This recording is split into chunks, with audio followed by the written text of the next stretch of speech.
Kevin, what are you smirking at? So this cute brunette who was sitting across from me, she was my first speed date of the night because I had just moved to Philadelphia and I signed up for about 55 mailing lists and I always get all these long online offers. But she's really cool. She does yoga 5 days a week, kind of that thing. But it just felt artificial because there's actually a camera filming us. This was a special hurry date special with a Food Network mystery chef. So they were filming this whole thing all the time, and I was kind of nervous because I actually didn't notice that they were filming everything. But if you've never been on a speed dating thing, you just talk to all these people, and the sequence was they had this U-shaped table, all the women were inside, all the guys were on the outside, and you would rotate every 5 minutes when they would tinkle a glass. So you would just go there and you talk to them, and like you really quickly would know probably within the first 5 seconds if you wanted to talk for the next 5 minutes.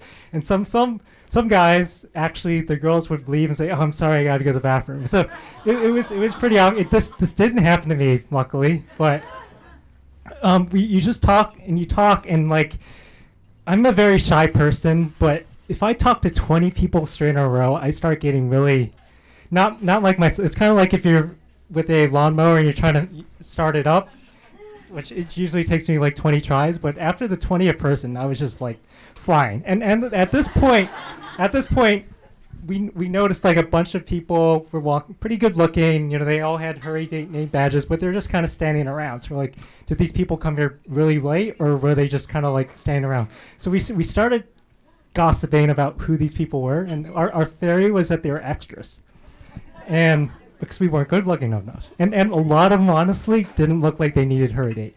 But a lot of them just sat there and then they finally disappeared. And this is where the math didn't work. So there are 26 dates, A to Z, 5 minutes each, and they wanted to start shooting at like 8:30. It was already like 8:15. So they started doing even more fast speed dating, like every 1 to 2 minutes. So this was a little crazy. We would basically just do like micro machines, you know, we would talk blurted, we'd give ourselves 30-second introductions and all this. And then finally, when the bell rang, we're all like tired. We all wanted to like just leave. And then all the lights came on because they had all these Klieg lights for the show, and all the extras ran in, kind of like Super Bowl with Katy Perry and the shark doing the dance. Like they just all ran in, and all the girls I were next to, they were like, "Who's that guy? I didn't date with him." And then all the guys were like, "Why? I'd like to date her."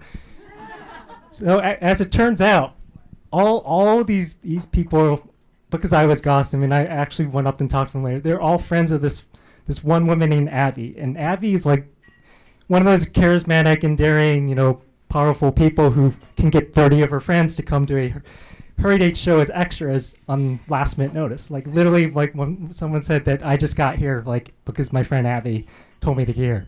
So during the show, like they actually had 4 guys come up. And the whole premise was each of these 4 guys cooked this woman who was not a hurry dater, very good looking. These 4 guys were not hurry daters either. So all TV is a sham. I'm sure you guys realize this, but literally none of the people who were hurry daters on the camera were actually people who participated. And the way you could tell is they didn't have numbers on their badges. So that was the red flag. But after the show, because this was the Food Network, they actually had really good food. Like they had escargot, they had like all this meat plates, all this cheese stuff I don't touch. They had steak. I think the guy's name was Robert Irving. There's a show called Dinner Impossible, and there were a bunch of girls standing around like, "Oh my God, that's David. I want to meet David." And like this was the sous chef. So there's some people who are seriously Food Network fans there. But after the date. After the dinner, I talked to everyone, and I went over to the cute brunette, and like we kind of hit it off. Then she's like, "Oh my God, Slim Pickings here." So I'm like, "Ah," but and we talked about how this was kind of like all dates are kind of like a production. Like if it's really good, you get lights off, camera on. If you're into that, then action. But so the whole thing was this was such an artificial situation. I'm sure some of you guys would go to New York City. Or just out in the city for New Year's Eve, it's all false camaraderie. Like you're not actually gonna probably hang out with these. But a lot of the girls there actually, I swear they all exchanged numbers. Not with guys, with the other girls, because So like if you really want to find a friend, like I think a hurry date situation is good for you.